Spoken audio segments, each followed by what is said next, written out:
Amazon Caraïbes avec Francette Rosamond d'Interentreprise. Voilà, bonjour Francette. Bonjour à tous. Voilà, on ne parlera pas tout de suite d'égalité réelle, mais on va commencer par le deuxième sujet que vous choisissez. Absolument. En fait, une annonce, parce que nos collectivités sont toujours à la recherche de financement. Il y a le ministère du Logement et de la Ville et de la Jeunesse qui viennent de lancer un appel à manifestation d'intérêt pour la rénovation des foyers de jeunes travailleurs et les résidences sociales pour les jeunes. Donc, on a des structures qui, des fois, sont un peu vieillottes. Il y a un appel à projet, il y a de l'argent, c'est entre autres la Caisse des dépôts, la Caisse nationale des allocations familiales ainsi que l'Action Logement, j'en avais parlé au début du mois de cette nouvelle gouvernance pour cet organisme, qui lance cet appel à manifestation. Il faut que les dossiers soient retirés auprès des préfectures, donc il y a des préfectures ici, les gens qui s'occupent de ce genre de résidence et qui ont peut-être des projets de rénovation, ils ont tout intérêt à se manifester. Et puis notre dossier du jour, c'est le RSI, donc Interentreprise. C'est à la une. Voilà, le Interentreprise de février est sorti. Oui, il est en kiosque et en ligne depuis le début de la semaine. Et donc, nous avons pris le pari, nous avons décidé de nous pencher sur que devient le RSI aux Antilles-Guyane. Parce qu'on a beaucoup d'informations sur ce qui se passe au national. On sait qu'il y a des manifestations et vraiment des actions en justice pour arriver à ce que cet organisme n'existe plus. Et donc, chez nous aussi, il y avait des problèmes. Donc, nous sommes allés voir et on se rend compte que, d'une part, le RSI Antilles-Guyane n'est pas en train de disparaître. Voilà. Ah, il ne va pas disparaître. Non, voilà, c'est pas prévu dans les plans. En revanche, il est en train de se rapprocher de manière très, très volontariste avec la CGSS, la Caisse générale d'allocation familiale. Donc, depuis 2016, ils ont commencé à mélanger les équipes. C'est-à-dire que pour la gestion des dossiers, c'est désormais une équipe mixte CGSS et RSI qui s'occupe des dossiers, donc un interlocuteur et non pas être ballotté d'un organisme à l'autre. Ils sont en train de nettoyer leurs fichiers parce qu'il y avait quand même beaucoup de choses qui n'étaient pas très, catholiques dans leurs fichiers. Donc, ils ont obtenu des fonds de leur tutelle pour pouvoir justement mener à bien ce projet. Et normalement, les assignations d'office, les taxations d'office et puis ce qu'ils appellent les cinglotons devraient disparaître. En fait, c'est une espèce de mot pour dire qu'il y avait des gens à qui on envoyait des demandes de paiement alors qu'ils n'étaient pas forcément ils ne devaient pas forcément de l'argent ou bien l'entreprise était fermée depuis longtemps, etc., etc. Donc, et puis, il y a aussi l'une des choses qu'ils ont décidé de mettre vraiment en mouvement, c'est des croisements de fichiers. Donc, avec la DRFIP.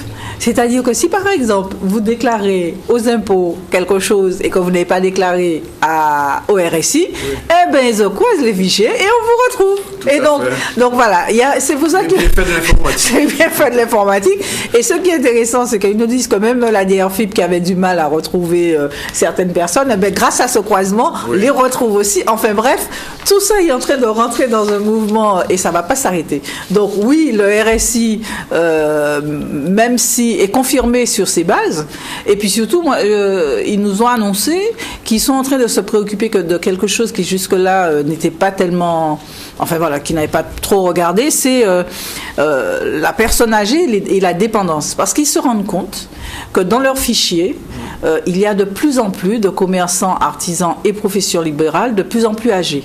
Donc, ils sont obligés de réfléchir et de développer des stratégies pour pouvoir proposer à ce public particulier des prestations, genre portage de repas, d'imaginer, voire construire des EHPAD. Donc c'est vraiment, il y a là ils sont en train de nettoyer leurs fichiers, mais ils se mettent aussi dans une position à mieux servir leurs adhérents. Voilà. Et donc, tout ça, on le retrouve dans le magazine Interentreprise en ligne en ce moment, est en kiosque, donc vous pouvez le retrouver chez votre meilleur libraire, voire dans les grandes surfaces. Et vous verrez, nous sommes assez contents. On vous offre un petit calendrier au passage d'ailleurs, à nos couleurs. Voilà, on peut le détacher. Voilà, il est très joli. Voilà, dans chaque magazine. Oui, qui est élégant puisqu'il est tout petit. Il est tout petit. C'est ceux des banques qu'on connaît. Alors, deuxième sujet. Et puis donc notre notre sujet de pied. Oui. Donc, c'est une annonce. C'est à Saint-Jean-Bosco, apprenti d'Auteuil. Vous savez, cet organisme d'insertion qui est installé à Gourbert, en Guadeloupe, qui porte un projet qui s'appelle Bosco Initiative Jeunes. Donc, c'est un dispositif pour remobiliser 126 jeunes de 25 à 30 ans pour les remettre un peu en confiance, etc. Et ils font ça jusqu'en juillet 2017. Donc, ils ont déjà commencé. Ils ont déjà formé à peu près 60 jeunes. Il y a encore des places. Donc, il faut s'intéresser à ça. Et puis, en mars, donc le mois prochain, ils lancent un chantier d'insertion qui s'appelle Bosco Nutri Local, c'est-à-dire avec 15 bénéficiaires âgés de 18 à 60 ans, ils ont comme ambition de relancer la culture du pois. Vous savez, le pois d'Angole, le pois qu'on mange pendant les fêtes. Donc, deux sujets sur lesquels, si vous avez des connaissances, si vous avez des enfants, etc., qui peuvent intéresser par ça, Saint-Jean-Bosco est en train de recruter sur la région de Basse-Terre, s'inscrire, mais en tout cas, faire de manière à ce que ça puisse se faire, que si on remet sur les rails des gens, c'est toujours pas mal, à travers l'activité. Du côté du ministère du Logement, rien? On l'a fait en entrée, mon cher. Voilà, il ne suit pas. J'ai perdu mon fil.